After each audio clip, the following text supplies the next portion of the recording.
Today we're going to be looking at Mount Rushmore. 4 beautiful portraits. That's the way you need to think about it. And the emphasis for today is, it's very obvious. It's light and shadow. Light and shadow shapes. And these, following the fundamentals, the rules that you should not break, going from biggest, simplest, lightest to those smaller, more complex and darker shapes. Now the medium that I chose for today is going to be charcoal. And why is that? I want to play with charcoal. I have really just sketch paper, and what you're going to see me do here is basically a quick warm-up,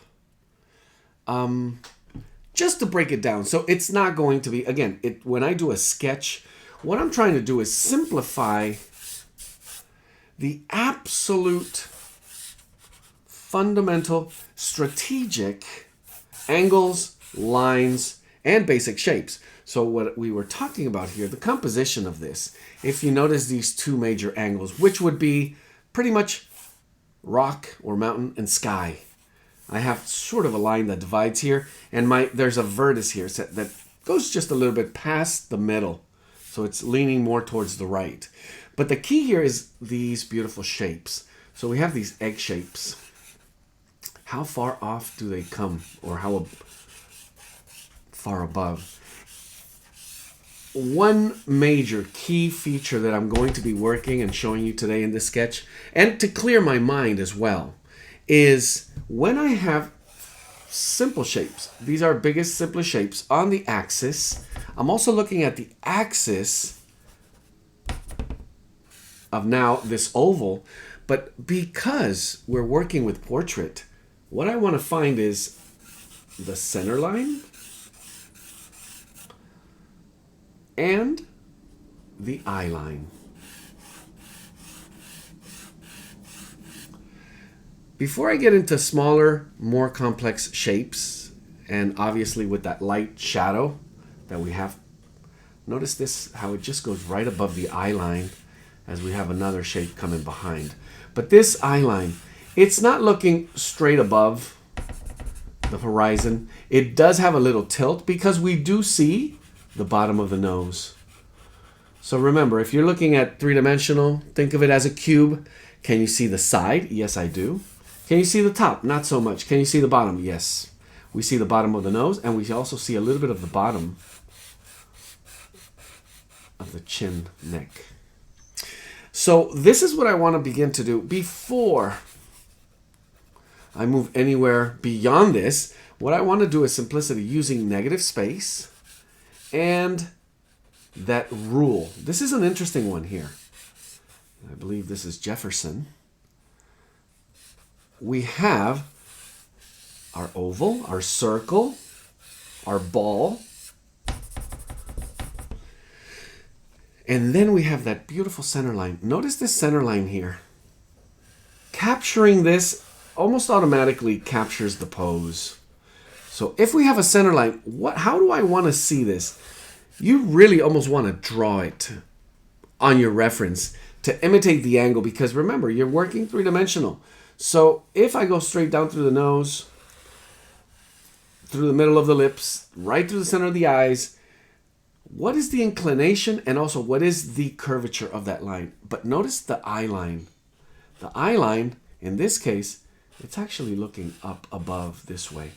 So we want to make sure we get that as well.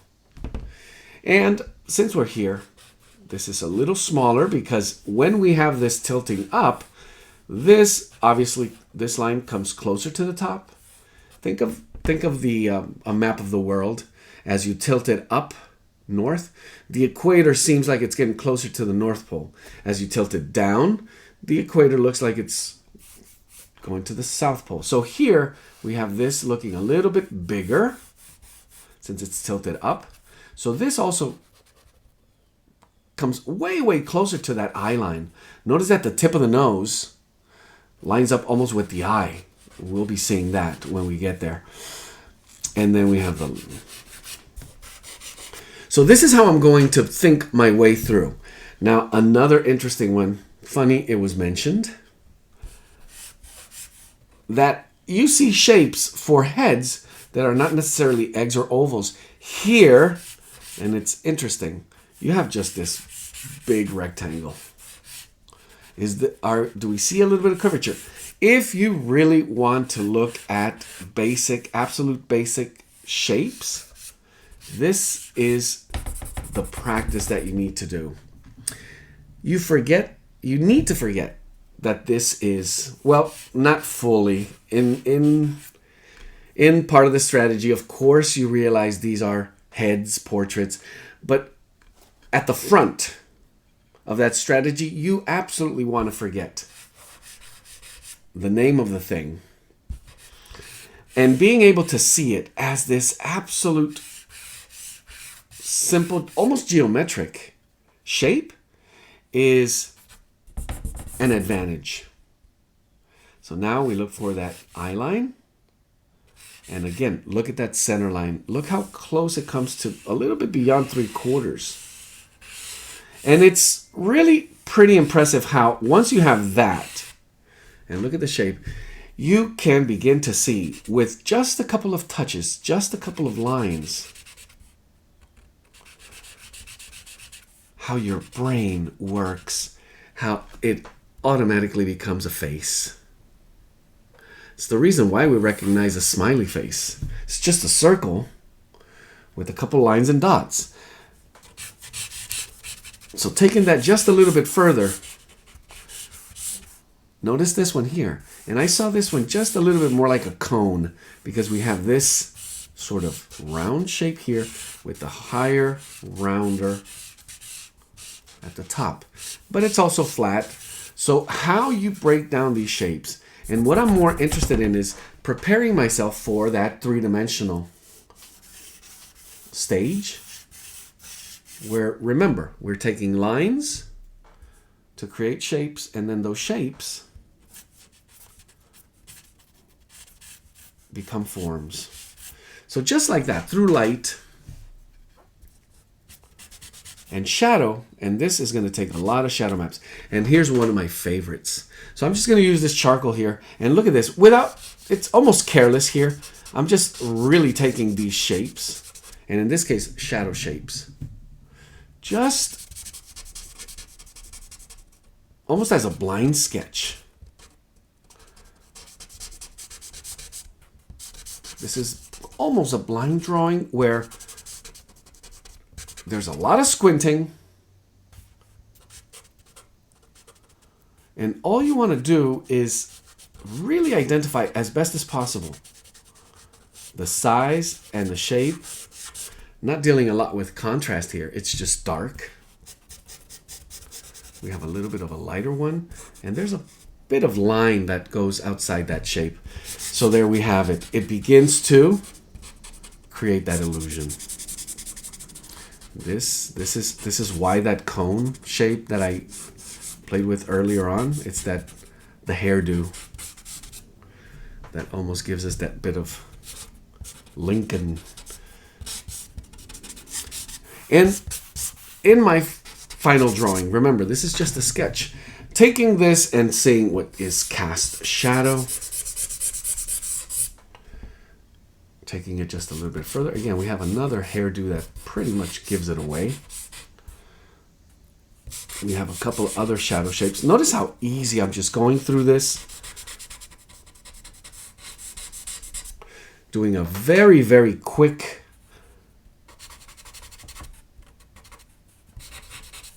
almost carefree read.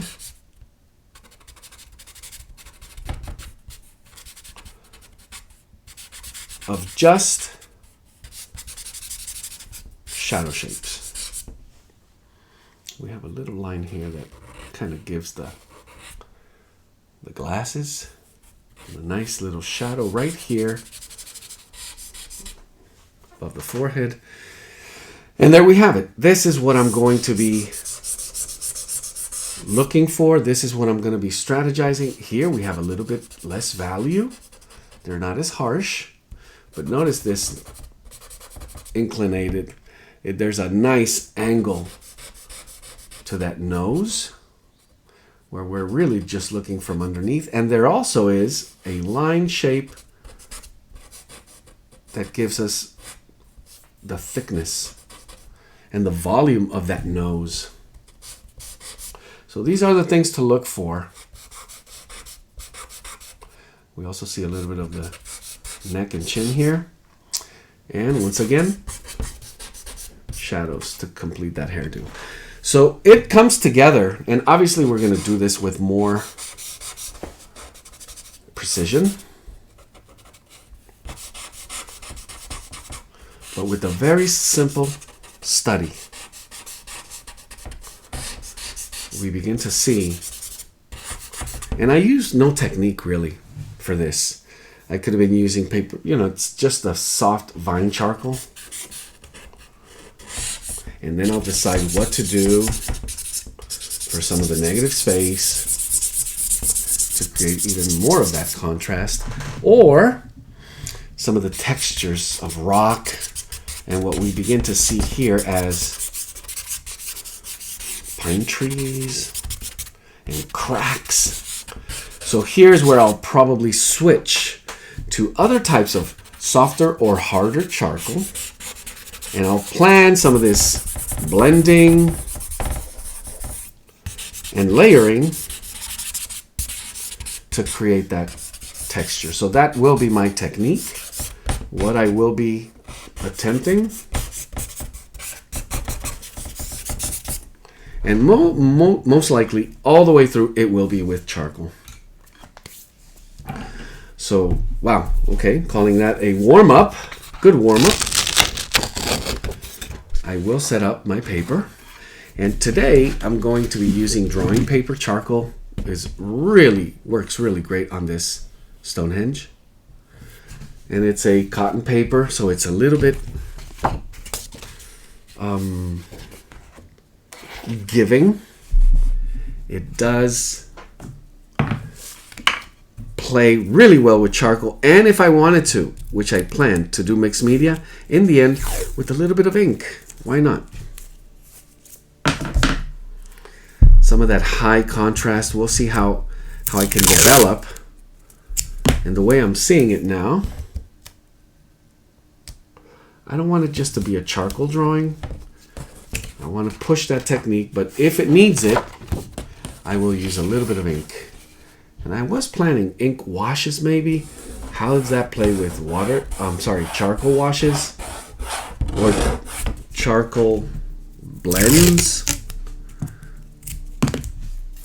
I think it will work really well. Now, one thing here, I could actually create a nice frame if I'm going to work with the charcoal, which could get a little messy. I'm going to do that. So I tape it to my board, and now what I want to do is just create a nice little frame.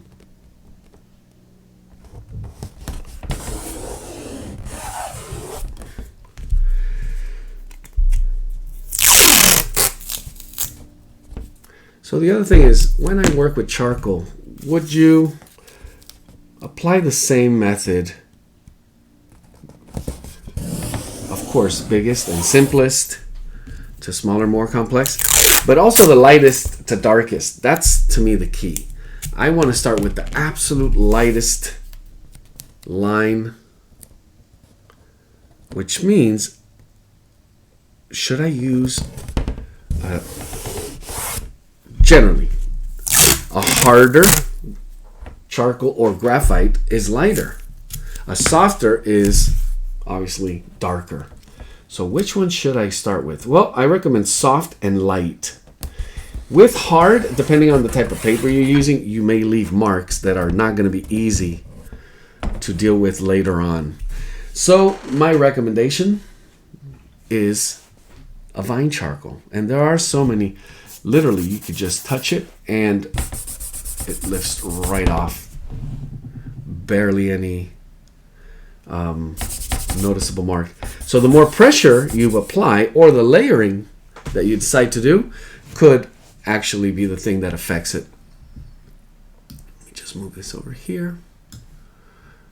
There we go. Okay, So the difference was, should I use pencil? Do I feel more comfortable to draw some of these light pencil lines? If you have a vine charcoal, it would be the best way. Keep it light, and you'd be saving time because the pencil lines will completely be lost. The difference being, some of this vine charcoal could actually show up as one of those right here, one of these light rock, not just values, but also textures. So from the get-go, I could use some of that, and you could kind of see it there, ghostly.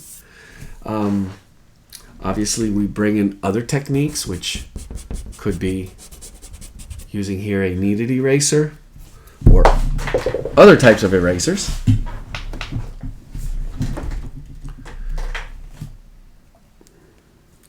And one of the reasons I love charcoal is when you use fixative, and I do have it here, and then layer on top of it, you begin to create, in fact, three-dimensional relief almost, with the grittiness that almost feels ideal and perfect for this texture and rock that we have going on today, which is probably why I decided to go with this medium.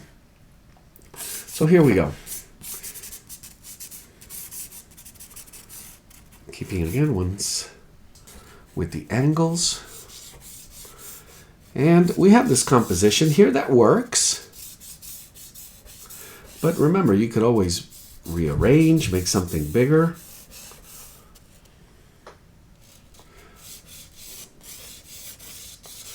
Add more drama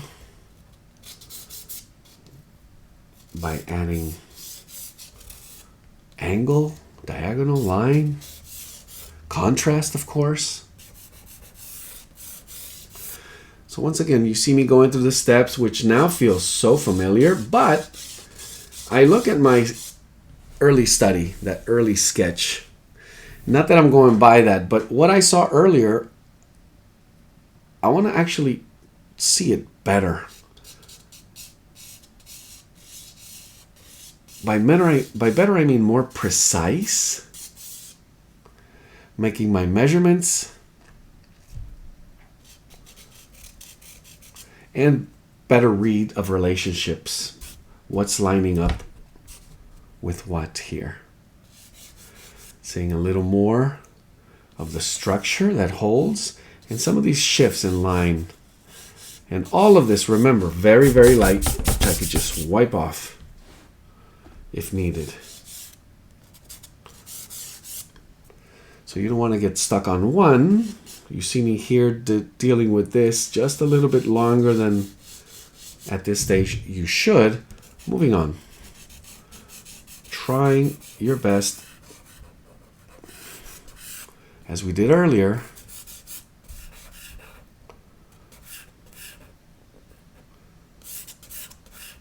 to capture all those essential, fundamental, structural lines and shapes. This one's really interesting. The pose and the expression. And I will come back to it. It's that center line that's crucial. So you need to go by the nose here. Split that right in the middle and then draw that right through the line, because it feels like it wants to look forward almost. It's not really turning away. It's turning up, but not away. Mapping a little bit of the shadows as well. Those shapes really count.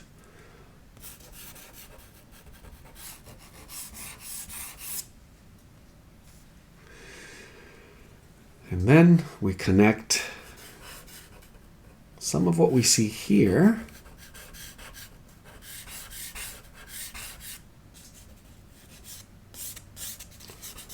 with some of the lines that we begin to lay down. Also look at negative space. Look at that beautiful negative space that you could use. So any method you choose to use here, valid, and I'm pretty sure it would be very rich in results. I'm going just a shift. I went from biggest simplest to just read of negative space here, and notice how it just delivers very, very quickly. Identifying some of those markers that I'm going to need.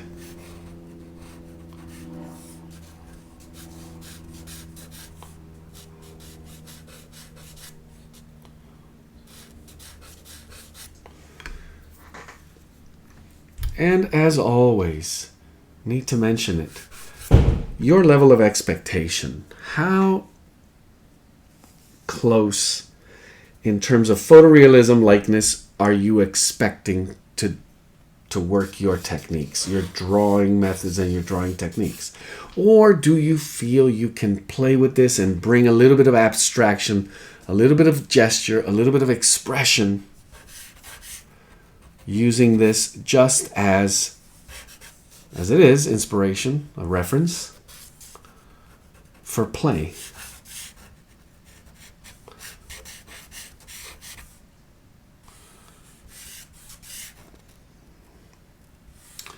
Interesting breaks in lights and shadow here.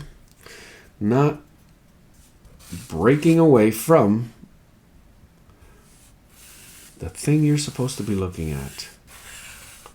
Simple. Simple shapes. Simple lines.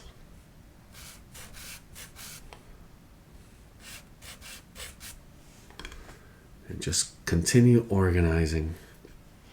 It's interesting how it almost, just like that, with these very basic lines, you cannot help it. Cannot help seeing faces.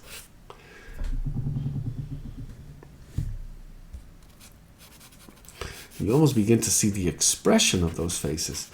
So here's one where I mentioned that beautiful, interesting shape that almost was like a round cone. The angle here, I think it's what you really need to pay attention to. Because the way it's set in that three-dimensional really coming out of the rock, it's one of those that really is the way it's facing the light. And the way the shadows, as compared to these, it's going to be just a little bit, just enough of a difference that you need to make a tiny bit of effort to capture those lines a little bit better in order to capture those shadows a little bit better. And there's a lot of detail in there. Don't get lost in that yet. Try to see the shape. What I mean by that is just it does feel a little bit different, the way I see it at least. And then just same thing. Find that center line where you feel comfortable.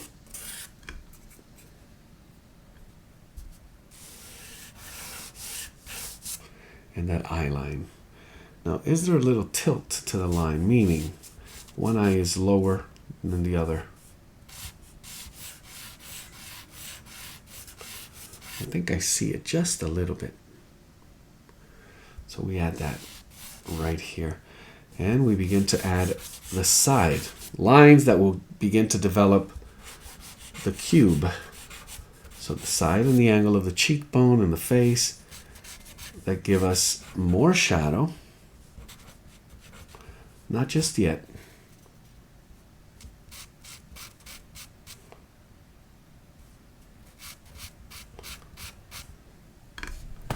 And I think that sets me up. Well, I want to go a little bit further. Since I'm here, I begin to see all these lines that are going to be very, very important to the arrangement, how we deal with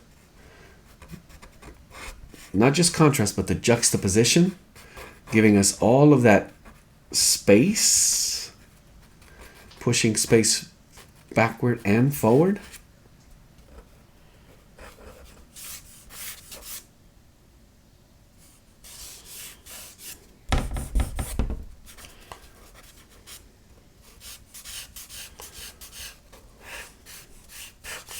And then we begin to deal with interesting, if you're going to do that, roundness and the way the light kind of just rolls on the rock. Also beginning to deal a little more sharpness in my line, but I want it to be a little more gestural, as I mentioned earlier. Capture some of those textures from the beginning. You want to see where you can begin to apply that, so you don't have to come back later in the stages of setup. As I develop some of this line, I can also be looking at layers or textures that will be helpful later on. Shifts in light, shifts in texture, all of that.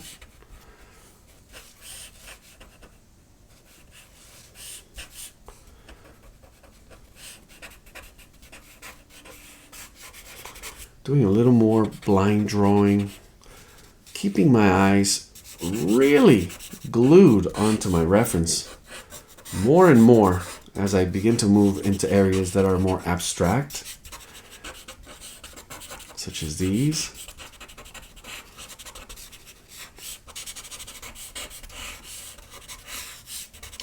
And notice also the shift in mark making.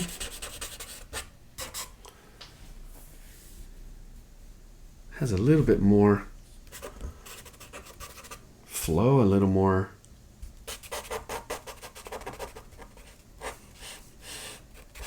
variety.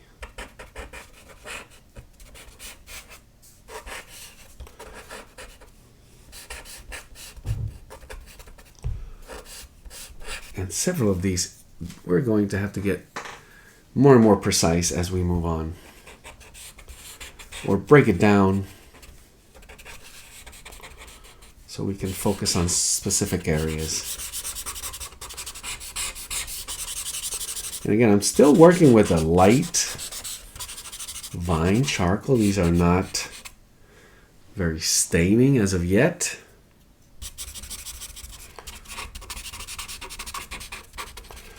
But I'm dealing with a lot of this rock here. Not the pine trees yet, but shifts in contrast. And some of this line here.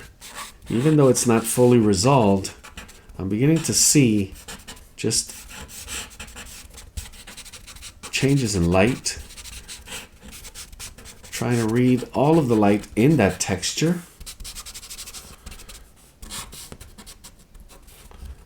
And cracks.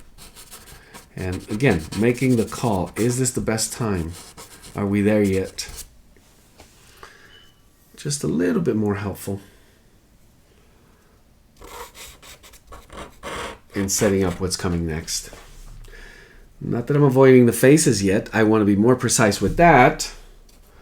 So at some point, I'm going to do a little bit of blending here. I'm going to start with a paper blender. And some of these, I just want to touch them using a little bit of that same gesture. But most importantly, looking at a bit of roundness, a bit of sharpness, wherever you see sharpness in the edge, wherever you see roundness or gradation, I want to play with that as well. So the way I would describe it best is carving. You're kind of carving light. You're moving around the material, in this case the charcoal. And what you see is sort of a first layer that I could easily work over. But you begin to see shift in light, and that's why we're doing this here. Also, you begin to see line. I'm using the medium here, this blender, and the point to create some of that jagged and rough texture.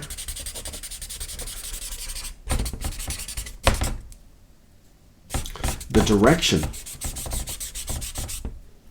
of that light and rock, how you shift the angle. It all depends on how you're seeing it. So carving it, really just carving it. Thinking in sort of a three-dimensional way. Also knowing where you need to preserve light.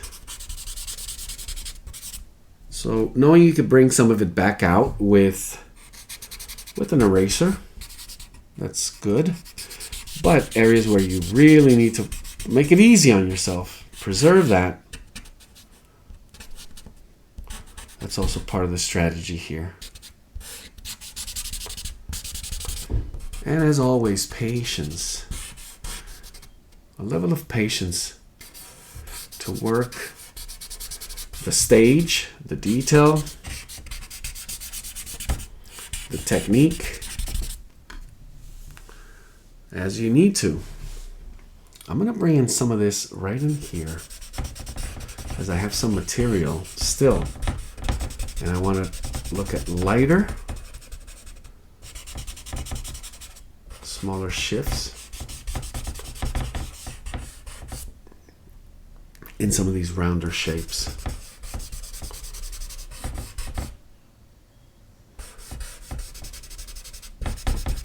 And also a bit of a cleanup. Now that I see my lines and I have those center lines and I have my markings there, I want to sort of, instead of erasing, clean them up a little bit. But if I need to, I can just come back, and this would be the stage to do that. Not as we add more and more material. And we have a lot of that going on. So moving from my vine charcoal, I'm going to go to I mentioned a soft. Now, I have this sharpened so I could really manage the pressure. This is just a General's. I have the Faber-Castell, and this is just soft, medium, hard. I'm using the soft, which you'll notice immediately will give us a sharper line. Now, it's going to be very slow because I'm going to use very light movement.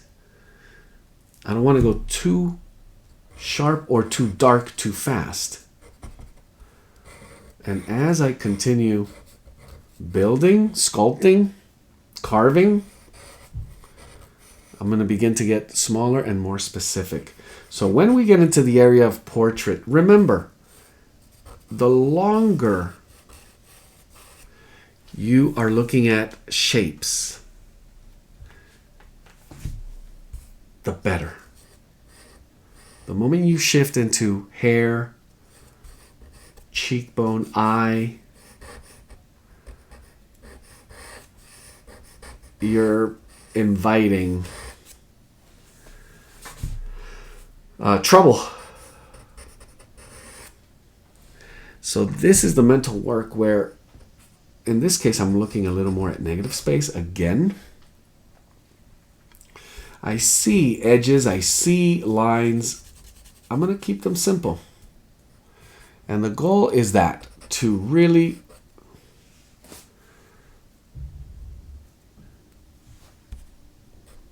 trick my brain.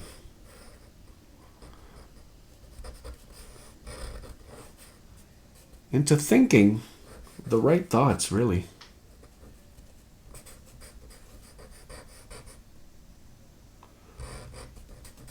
And identifying some of these shapes, you could still be more gestural. Now, some of these I do want to zoom in.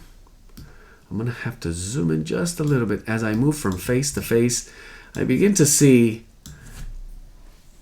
overlap, and I want to see it clearly. Some of the line where we have light shadow contrast, And I want to be accurate,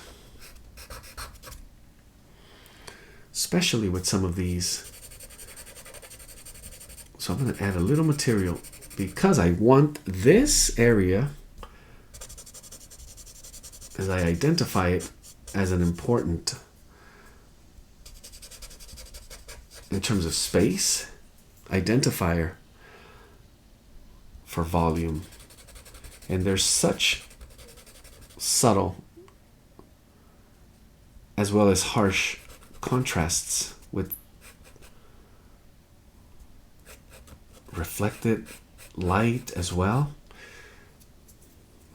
And I just want to really get a little smaller, a little more complex, but not much. I'm not moving way ahead. I'm just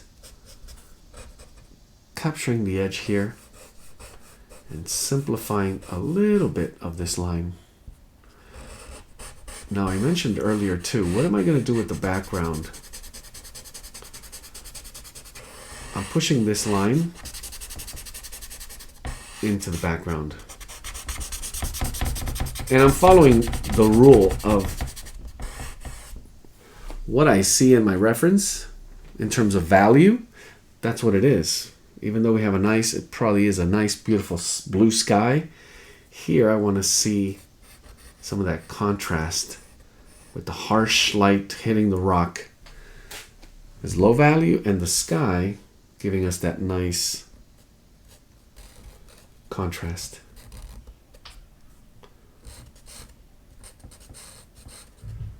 So it will be a little bit of back and forth now that I begin to move in the direction beyond shapes into forms, because I always bring this up. You're here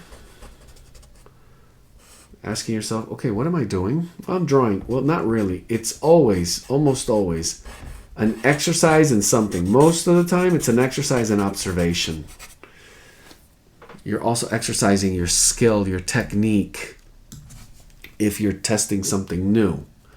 In this case, portrait. Okay, portrait and texture, but there are things that you are always, whether you want it or not, you're always dealing with.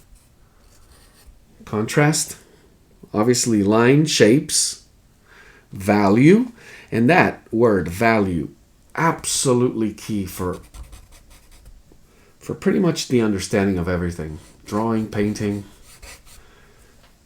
How you handle light and how you understand what light is doing is probably the biggest, most important skill.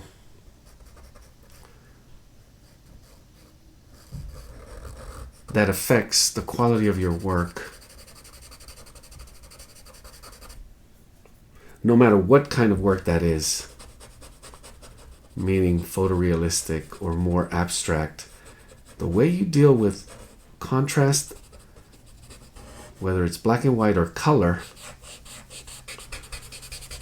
how you deal with those values and the play of light makes a world of difference.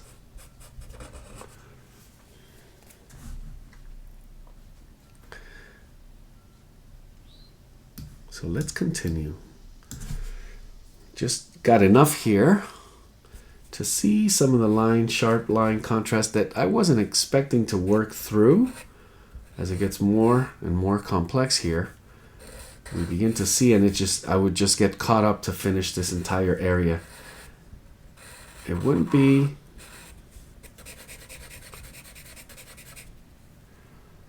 a bad thing, but follow your instinct, follow your rule.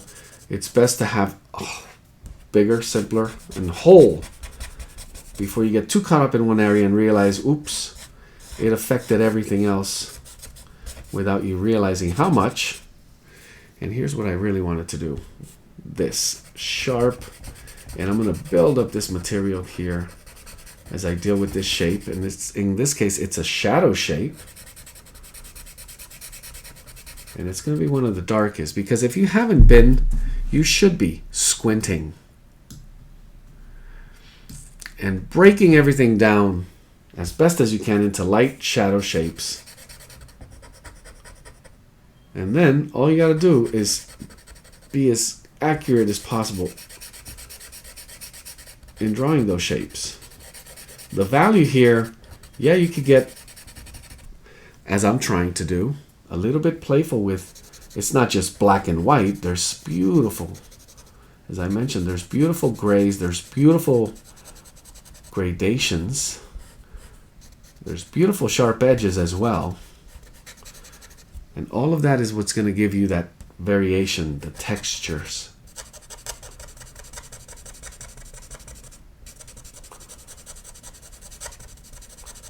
So how you bring all of that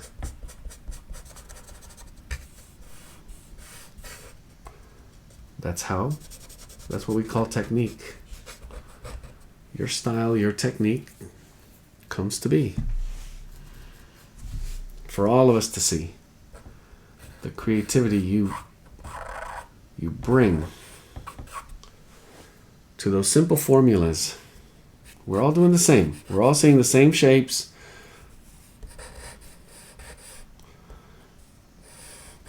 Bringing us back to, it's an exercise in observation. So how you see, how you decide to transfer what you think you see or what you actually see, what actually is there.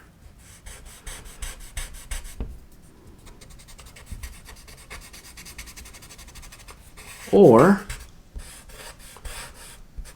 what you can show us that you see that maybe isn't there, but inspired by what's there can create something new.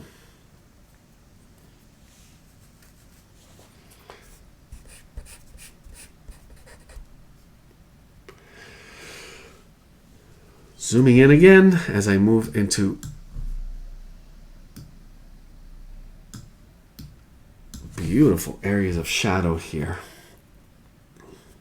but dealing with lots of line as well. Cast shadow, sharp edges,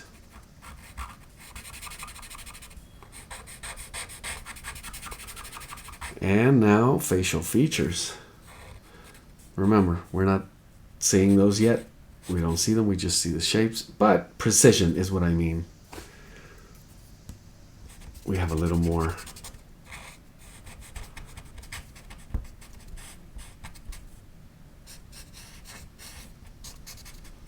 without getting too tight. You want to maintain that looseness as you draw these shapes, as you continue laying down lines.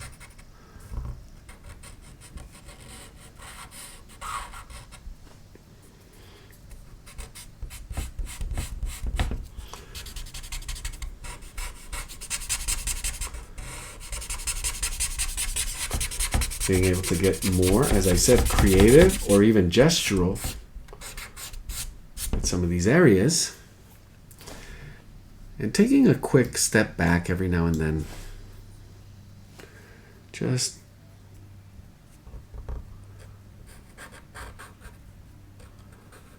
a quick look from a little further away.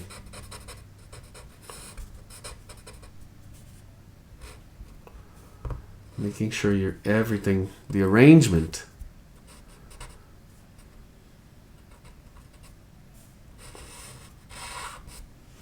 of all the shapes is working.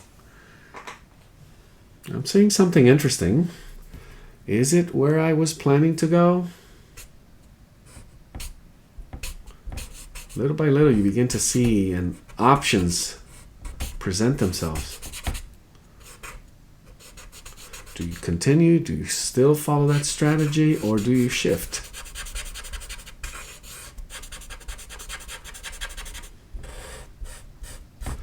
There's a saying, if we knew how all of our work was going to be every single time, we probably wouldn't do it, because we would already know. So the beautiful thing is, being surprised. Ooh, look what happened here. How did I do that? And should I continue with that and maybe explore?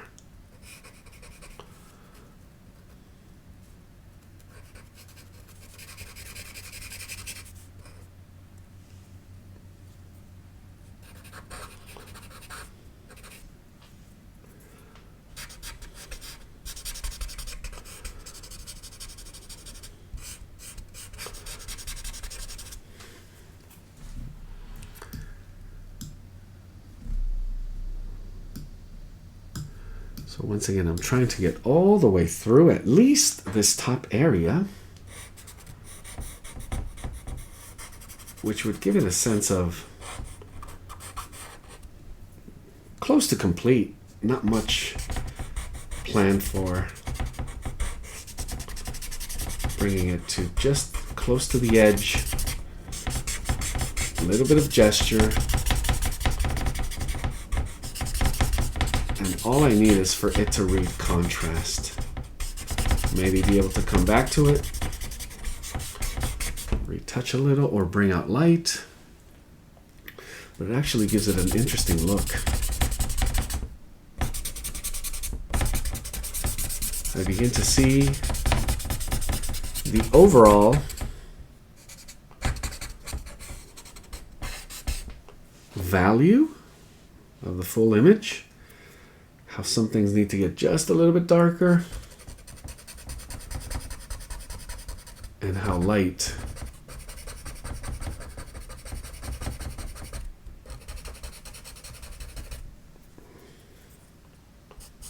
is making beautiful things happen.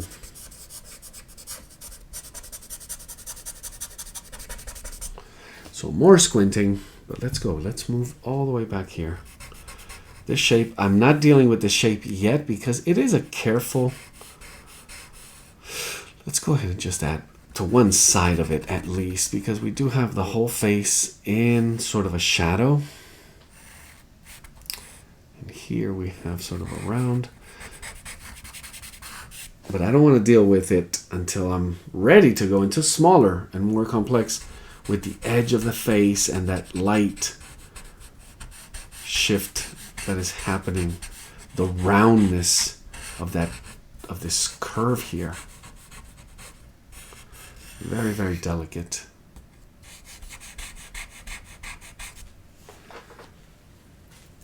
And that brings us to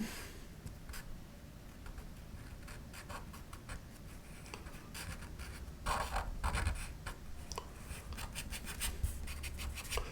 little more material. A little more gesture.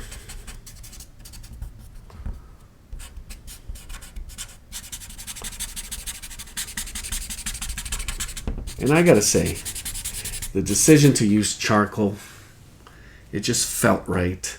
But what other amazing possibilities? Graphite obviously would be a great one. Ink. Somehow ink and ink washes for this type of texture, and also to deal with the beautiful portraits. But all the different ways we could come up with just shifting the medium,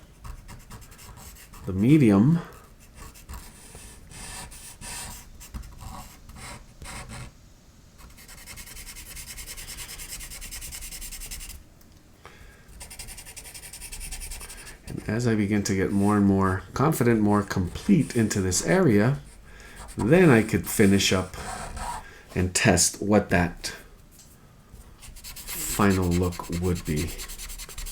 I'm liking a little bit darker. There's a nice thing of the contrast we get from that dark sky that brings out those three-dimensional features even further, closer to us. So we have this beautiful shape here. Again, squinting, isolating, thinking the right thought, just capture those shapes.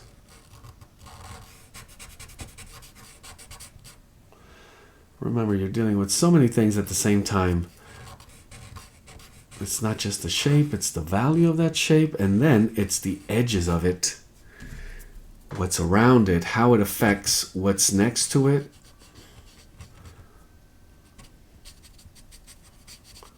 To the side of it.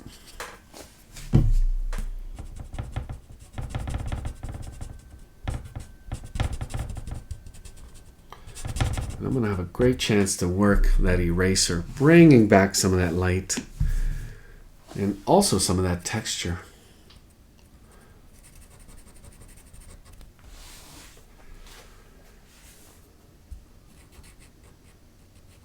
But things I wasn't even planning before. Some of this lighter line. As I mentioned, blending and erasing to deliver some of these lines and cracks. It happens as you move along, as you're ready, and from your experience. Something, if you've never done it before, you'll find yourself maybe excited with, ooh, look at this, what happened here, this technique, how do I do that again? That's crucial. To be paying attention to those things that you could be able to bring back whenever you need to add richness to your work. Through simplicity, believe it or not. Some of these techniques, it's what I call that one and done. You just lay it down and whoop, it automatically happens.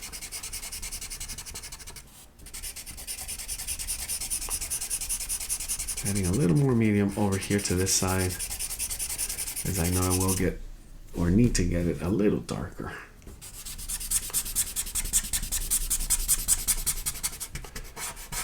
More contrast with this entire area of light.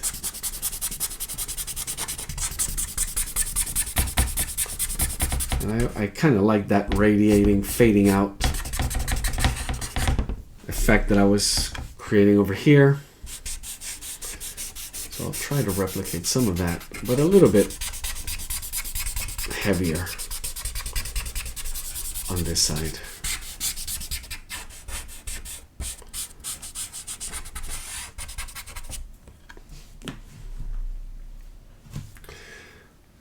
So just with a few shadow shapes, some breaks in the line, you could begin to see.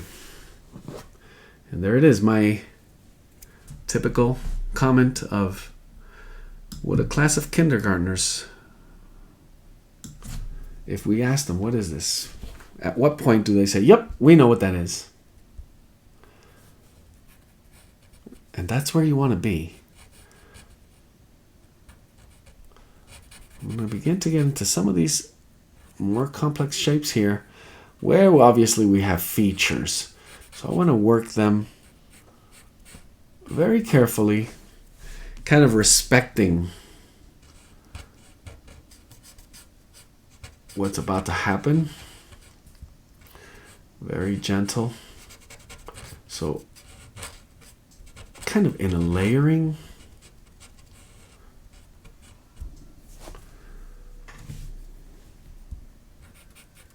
Sort of a way. And this is where you must really just focus on lines and shapes.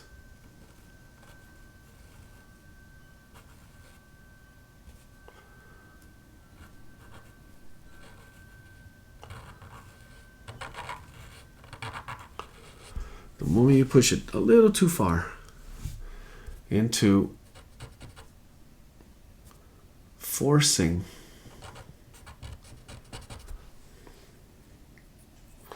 something that really isn't the essential. Remember, the essentials here are line, shapes, and most importantly, the contrast between shadow and light.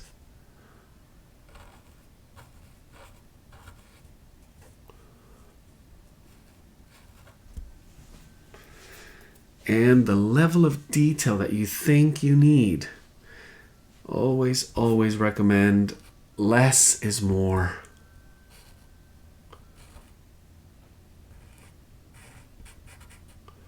So here's the trick where I touch the material. Oops. I'm going to need a rag so I could wipe some of this off because I need to really manage the level of contrast here, and that was way too much.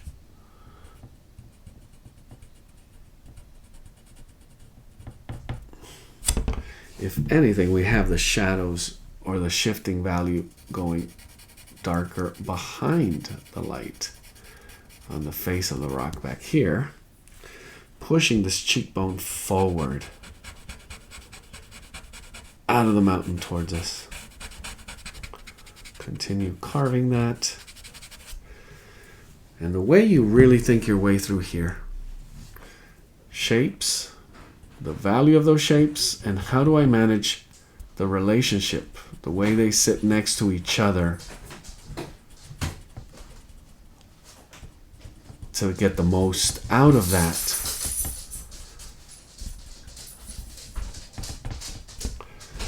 Also by using edges, some of that line.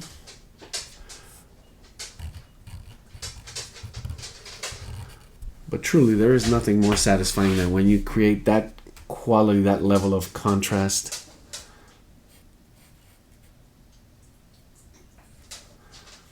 And the edges are so soft and so managed.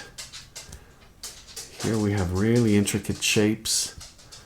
I'm going through the mid value. I know the light, but I'm going to be using this knowing it gets darker.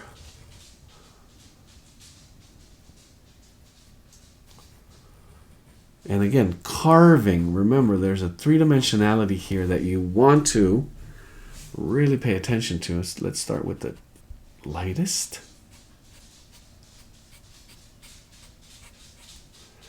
And bring this a little bit here to the side. As I mentioned before, the direction, when you use this technique, whether it's graphite, ink, anything, the direction you push that line into, the technique or the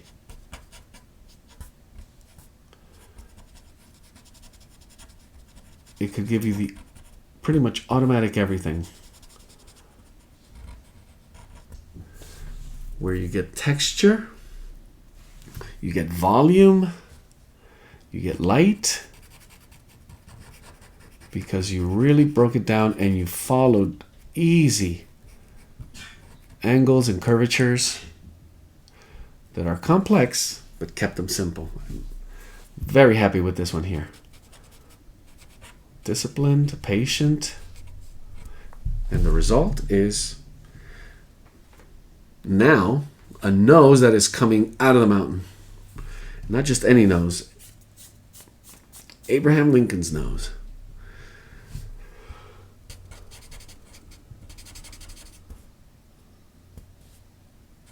Using some of this material, we continue shaping it. It gets more linear. That's where it gets a little more difficult. Making sure you capture the value and the line.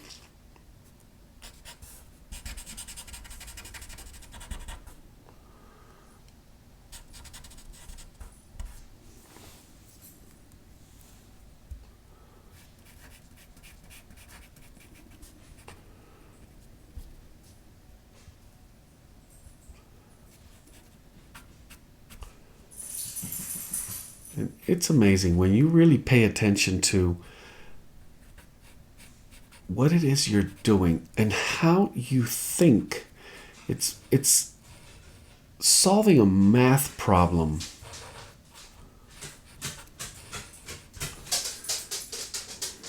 There's easy formulas, things you need to know, things you apply in order.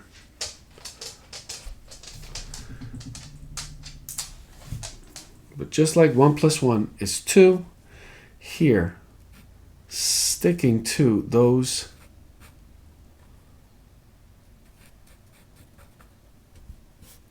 the process and realizing how you are dealing with the way you're thinking about it, how you can trace back how you came to that decision, how your hand and your medium arrived to that what's on paper. And it is intuition, experience, creativity, all of these things coming together where you sometimes wonder, how did I do that? How did this amazing thing come together? And being able to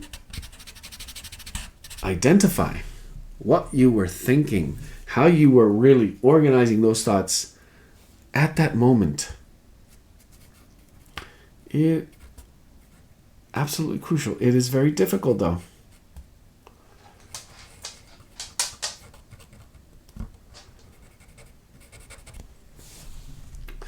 Now, yes, I did get all the way through, and again, these shapes, because of the way I was thinking about them, I was able to get through this face with ease. And I'm almost ready to call it finished. Adding a little extra line. I'm going to add a little extra contrast here. But it was all based on simple setup foundational lines, the shapes and lines that you saw, that center line, eye line, the overall shape. And these coming together, oops, a little too much, just by piecing it together.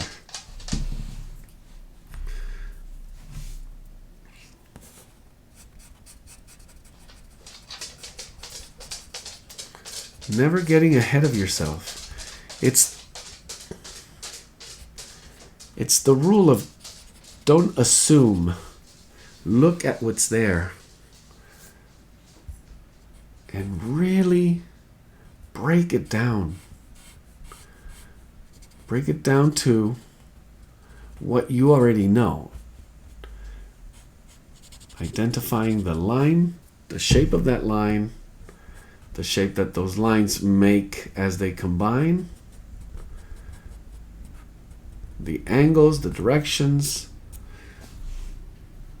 in this case the values.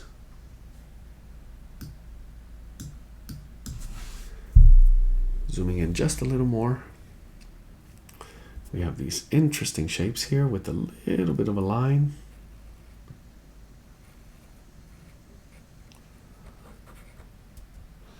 So we break down that shape. Again, this is all about piece by piece and working that value.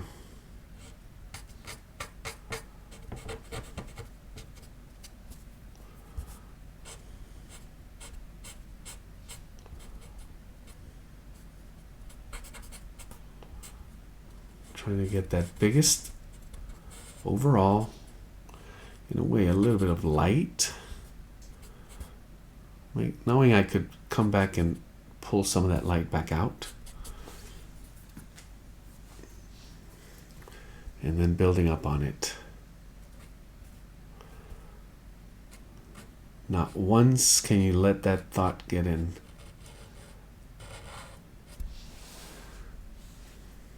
Of what you think it is. Just combine those lines into the right shapes. And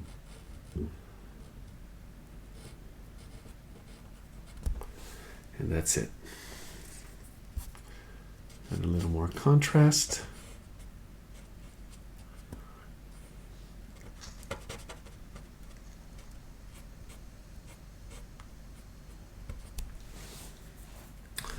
And that does it.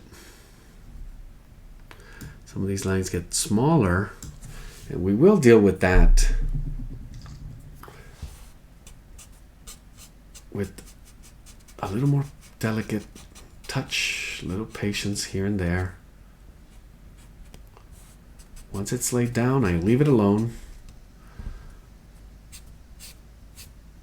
Adding a little bit of that direction that I see on the rock. Again, kind of carving it out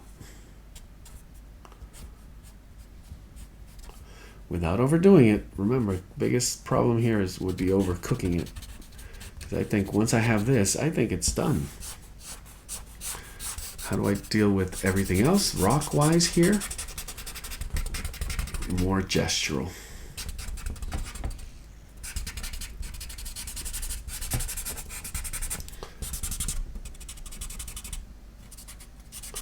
And early on I mentioned maybe mixing a little bit of this blend of charcoal and then having some ink. Right now I'm at the point where I don't see it. I don't think I would. I think it would be just too much. I may go to harder.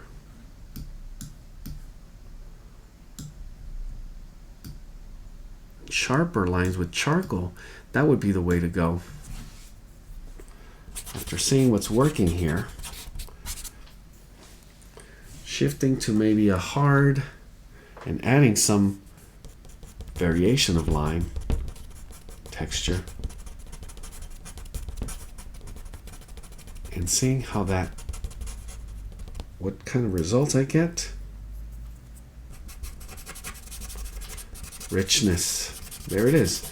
It's more than enough, really. I gotta actually limit the amount of line with that, because it could be a little too much. Add to that pulling a little light back to it, and there we go. We just pull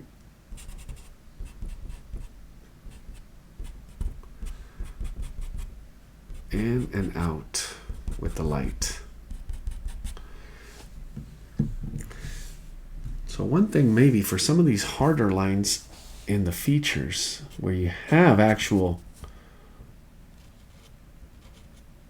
and they're very sharp, maybe that's one where you may want to revisit. Very careful.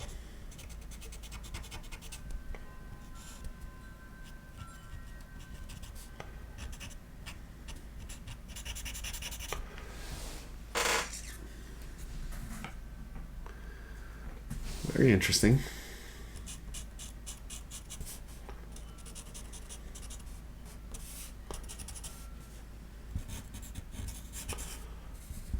A little more blind drawing, gestural drawing is, I think, what's needed here. I am using the hard edge, moving away from a little bit of the soft for some of these, because when I blend, it's also going to give me a lower value. So it's sharper line with lower value. And some of these, actually, you could see the hard edge, even when it's darker shadow. But the level of texture that I want to begin to build here, I want it to be sharper and a little richer. So that could do it there.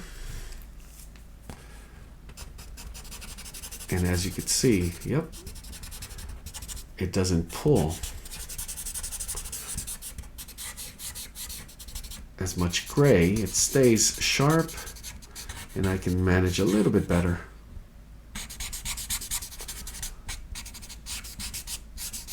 Some of those edges.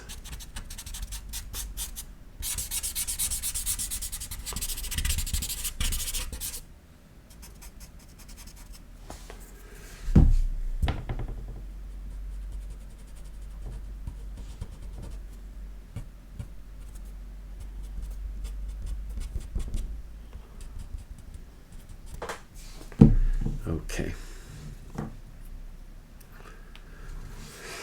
Since I'm here, I want to finish this area up. It gets darker here towards the edges. Something I wanted to do from the get-go with this upper area here. We have lots of rock and cracks, and all of it is going to be done, again, carving, adding a little sharper line. Most of it, if not all of it, will be blind contour or blind drawing here. Just a lot of gesture. being careful as I reach closer to the subject, and then trying to imitate some of the lines, some of the texture of this area here. Moving down towards where I see these pine trees, I'm going to make that decision last, because it could be something that is superimposed.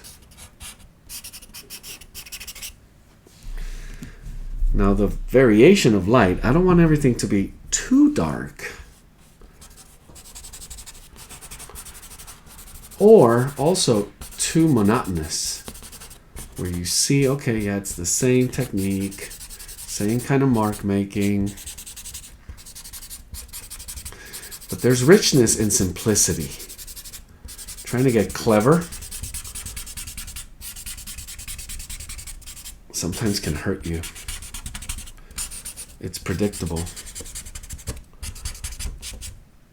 Simplicity, on the other hand, is, as you should know now, a little bit harder. And that's what you see in the masters. When you see a drawing, any type of approach, generally it's simplicity.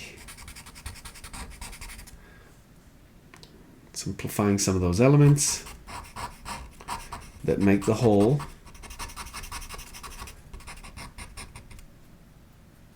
And it's a different type of cleverness.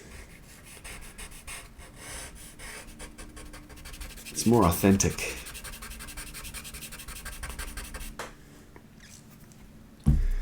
It's not trying to be something it isn't.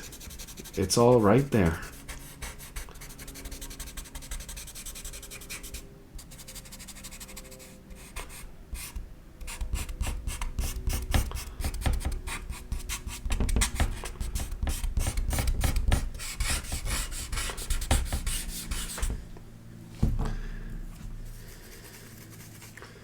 Well, you may be thinking, I know his favorite president. It's got to be Lincoln.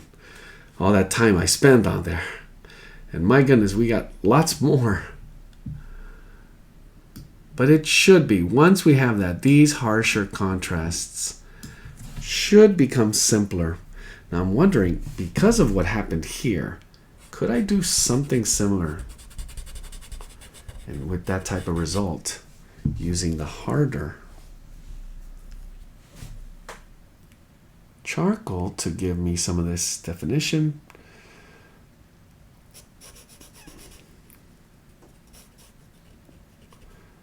Again, looking at some of these shapes.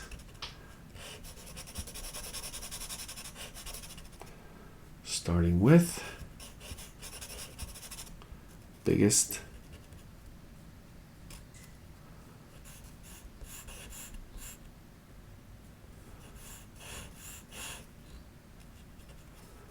And here's the big shift here.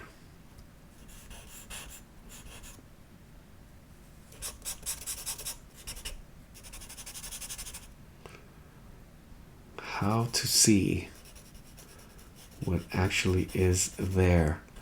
Reading those shapes. And I'm using sort of a closing one eye, so squinting, but also closing one eye to soften, sharpen flatten the shapes. And somewhat of a blind drawing as well. So there we are. Some of the big shapes there. That was using my hard charcoal. And now we're going to soften them up, blend them in, look for that edge. We know there's a little bit of light coming in. I could pull that back out.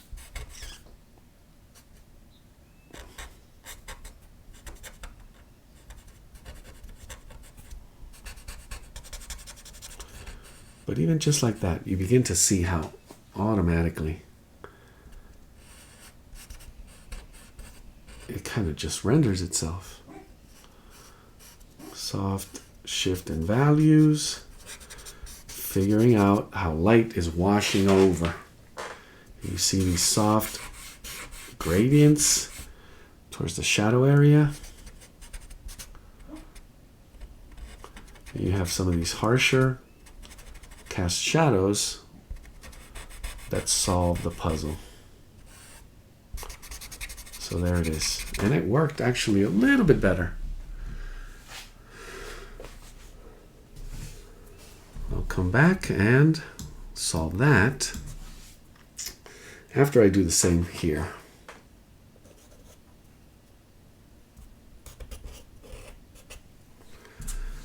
So we have this interesting pose with the hair and the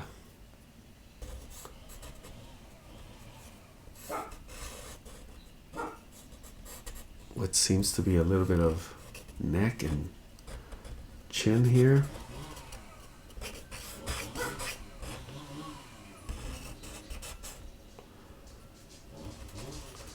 Again, going just with some of that contrast in the shadow shapes.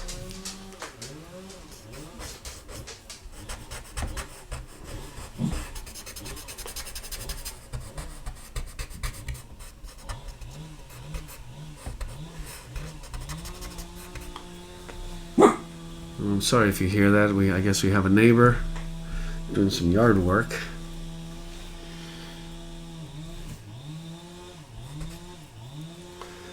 So some of these shapes get a little bit more intricate. They do get smaller, sometimes sharper, more complex.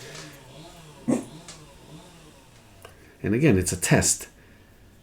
When they get smaller and more broken up, how do I see them? Sticking to that rule that allows me, doing a little bit of back and forth. And because I have enough material on my blender, I'm going to go ahead and use this one here. Because it's a little softer, there's a little more contrast deep in the tear duct area. But I'm going to just draw it in. Softer, gradual. Same with this for the underside of the nose here as we move to the other area of shadow, and how it comes right into the opposite side with the eye. And again, I'm not using those words, I'm seeing it, trying to see that simplified shape and how it aligns, as well as the cast shadow shape, and then that cheekbone area of light, also a shape, in this case light, with that soft edge that then becomes hard edge around this side of the face. Soft, again, shadow on the lips, and rounding down into the chin.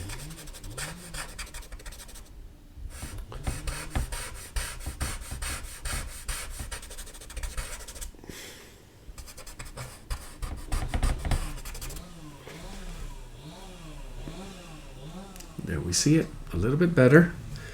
There's going to be a lot. This area here is one of the more intricate. It has that reflected light, the harsh cast shadow. One of the harshest, actually.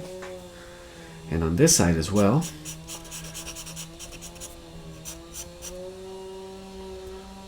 So we have to deal with tons of variation.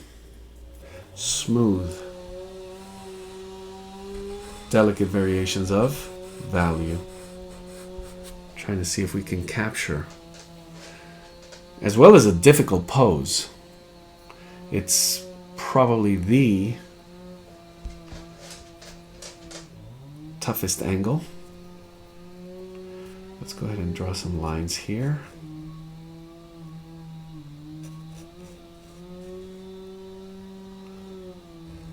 And add a little more material.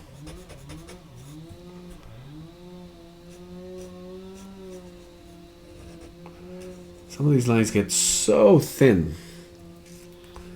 You want to make sure you have an absolutely sharp tool if you're using charcoal.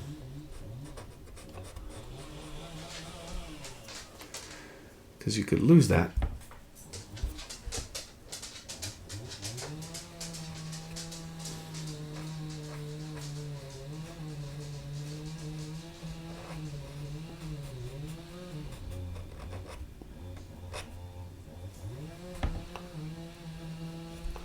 And then the way you blend it as well.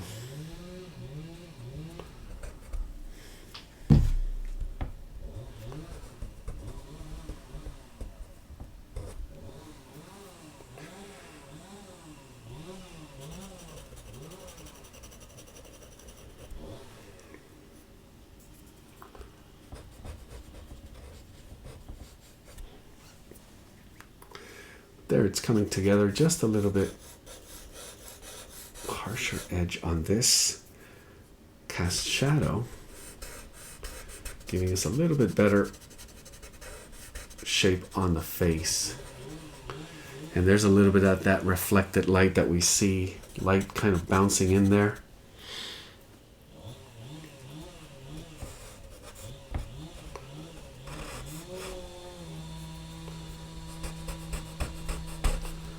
And I will have to come back and do a little bit of work with pulling light back out, especially here. I may have to use a different type of eraser as well. The other solution is to darken the outer edge, create contrast, just a little extra contrast behind the head.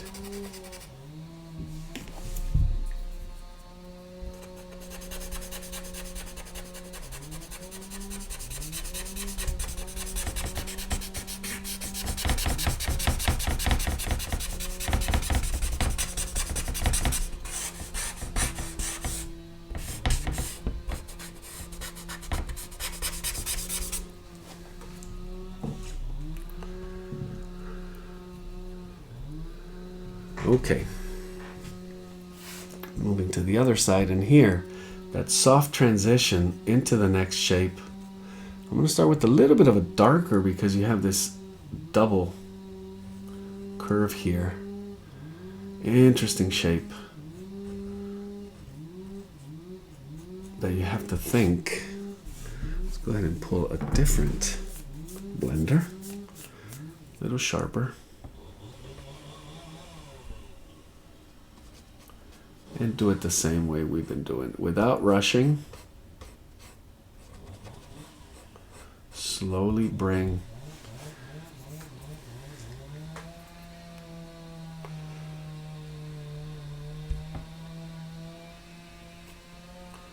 and we have a nice, beautiful area of light right on that eyelid.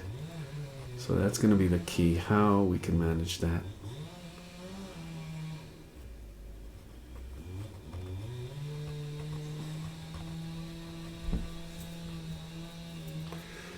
Very, very precise here.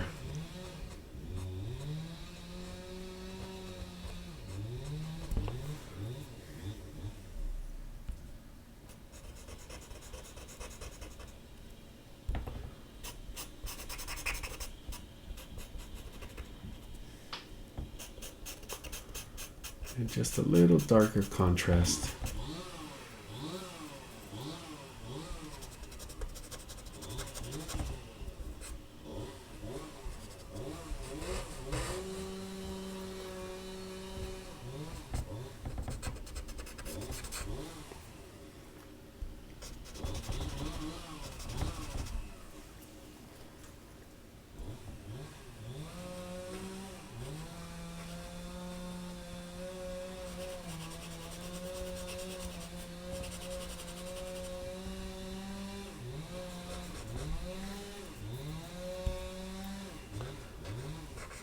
And just discipline,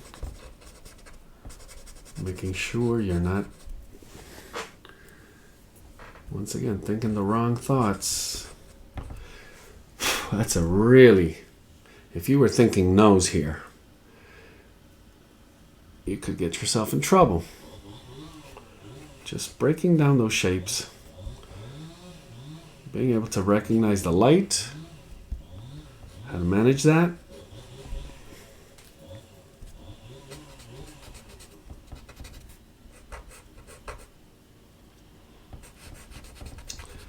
Much more efficient way.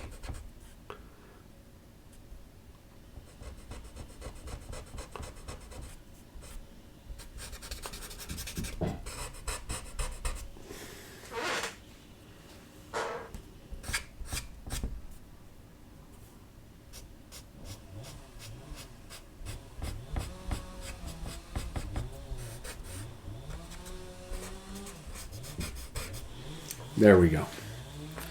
So I know I skipped a little bit with Roosevelt. I'll come back. There's just a couple of touches where I would do a little harsher contrast here and there, and it would absolutely just come together. Just like we're doing here.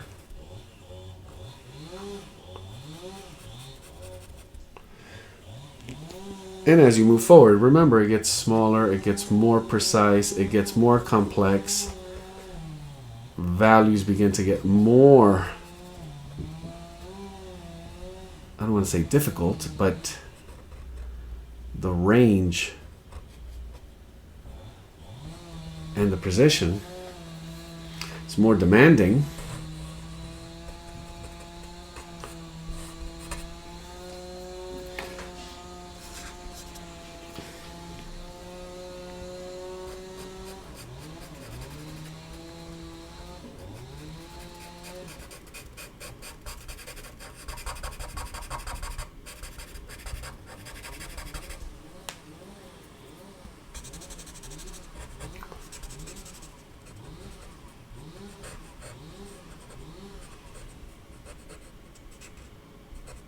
And as we continue sculpting, one thought in my mind right now is don't overdo it. It's starting to look a little different than what Lincoln did here. And it is because I shifted from soft to hard. So there's a softness, there's a different quality to the line here. So let's go back to soft here for Mr. Washington.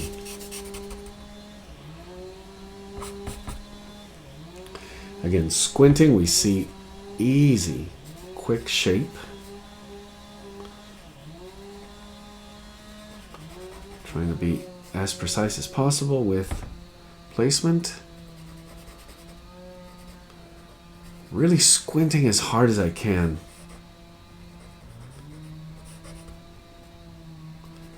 It's amazing how it works to your advantage, simplifying the information.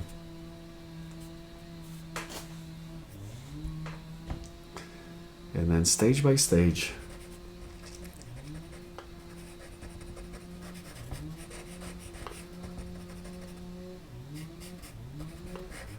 with a little patience,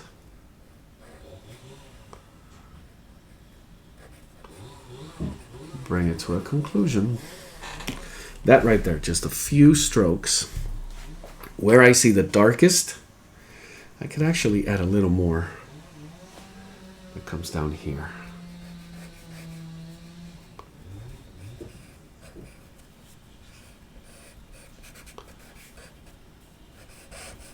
And then just one harsher line here. Should bring it all quickly together. So a little harder, softer charcoal. Wipe that off. A little softer with an edge. And just blending in those shapes as I read them.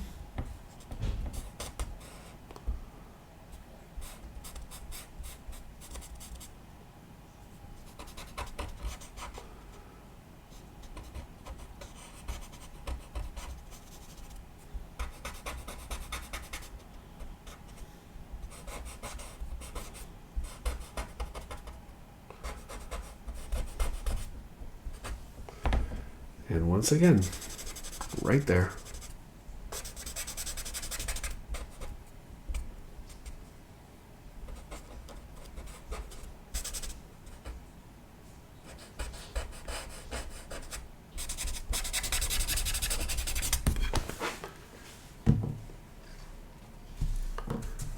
Bring it closer and closer.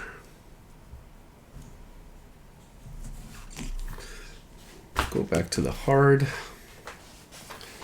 Let's add some of these lines.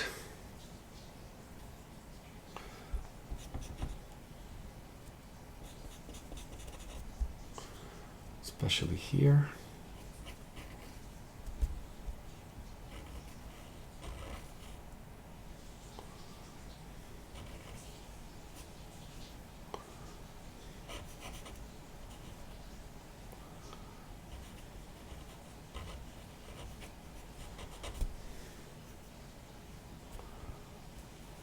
Very soft.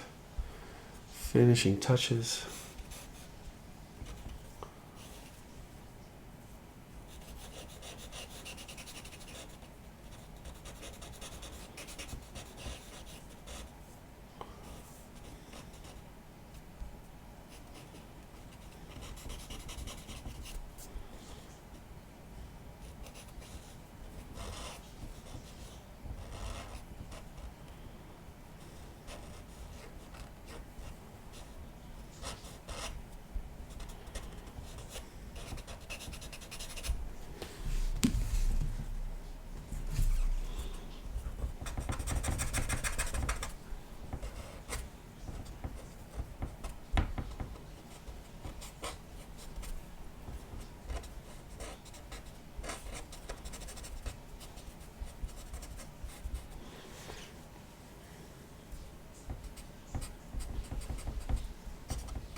And still lots of work to be done with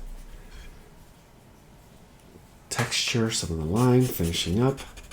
And you'll see how some extra contrast here and there are going to easily bring this to a place where you could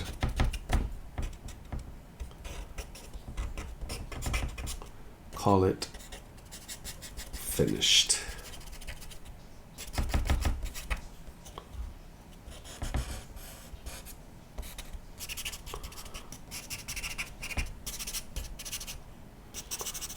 And I'm still missing some of the details here with Roosevelt.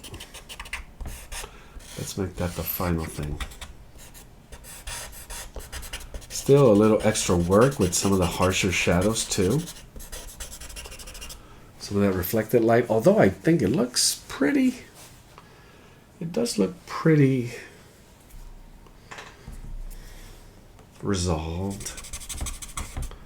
It's not, again, not how far do you want to push in terms of the need.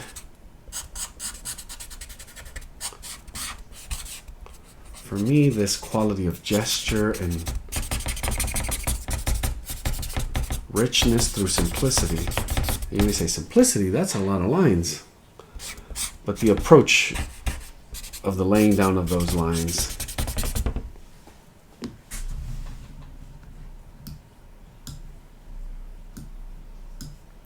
So here we are, just a few touches here.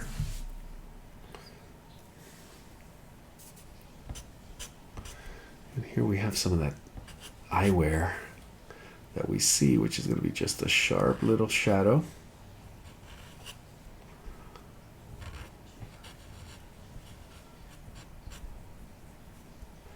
And a mustache. Again, not thinking that way, I just pointing out in terms of lines and some of these shapes,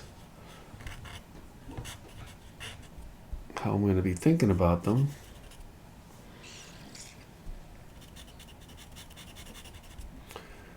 Maybe giving it just a little bit different quality.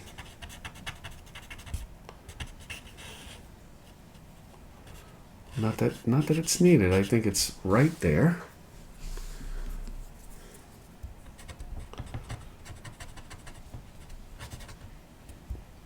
Same type of value changes with these cast shadows and right into the the eye sockets.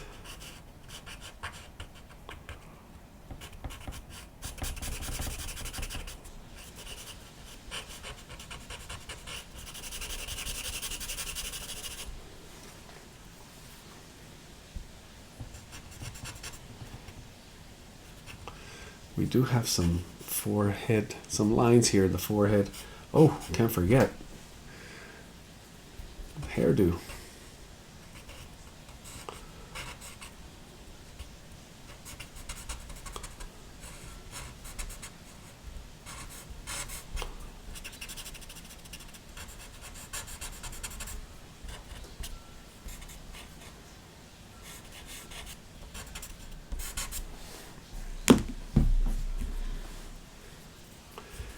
And making sure I try my best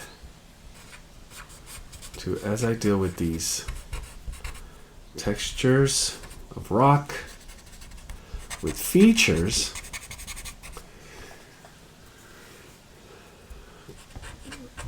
do my best to capture through value the quality and somewhat the expression .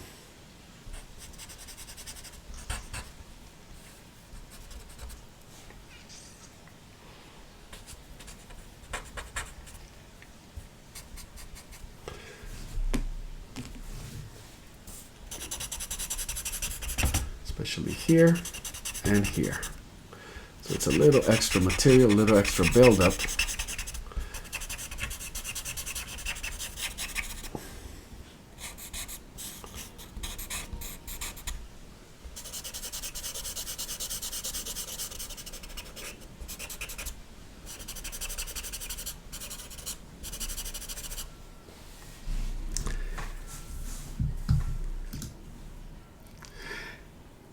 And that is where I would stop. So there's still a little extra work to be done, and it's fine-tuning some of the light, maybe. I'm going to rework certain areas. It's going to be very slow, very patient. Blending, softening some of this darker area. Making sure I have the right read of contrast. Maybe also finishing up more of this kind of radial quality that I had of contrast going up here. More consistent. Maybe just like this. Maybe more even as well.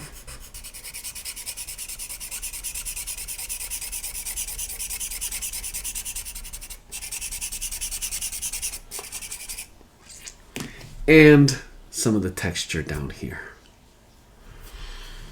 So evening out, what I see are four expressions: the textures of the rock, the reading of the light. I gotta say, I'm very happy. Great exercise. And just always love to work with charcoal. There we have it.